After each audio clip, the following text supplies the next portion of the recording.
קיבלתי טלפונים מהלקוחות, בהתחלה ראשון, שני, שלישי ורביעי, זה קפץ, ואז הבנתי, הפעם בחרתי את הבחירה הנכונה.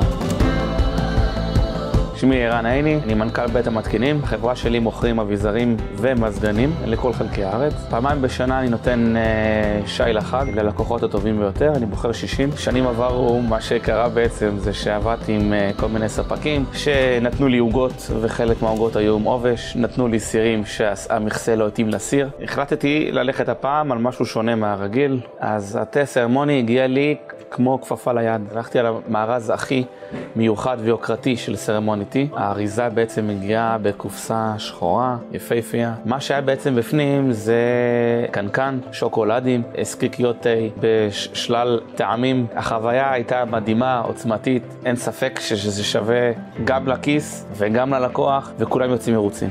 קיבלתי טלפונים מהלקוחות, בהתחלה ראשון, שני, שלישי ורביעי, זה קפץ, ואז הבנתי, הפעם בחרתי את הבחירה הנכונה. קשרו אליי ואמרו לי, תשמע, בבית המתקינים מעולם לא הייתה מתנה כזאת, ומאוד שמחתי לשמוע. ההתנהלות מול סרמוני הייתה מאוד טובה, עבדתי מול בחורה בשם אור, היא הסבירה לי בדיוק איך לעבוד, מה לעשות באינטרנט, הכל בצורה כזאת מסודרת שאי אפשר לטעות. אז הכל פשוט עובד כמו שצריך, כמו שעון. לגבי המלצה, אני לא חושב שאפילו צריך. כי ברגע שבן אדם קיבל משהו טוב, הוא כבר ייקח את זה ויחלק את זה ללקוחות שלו.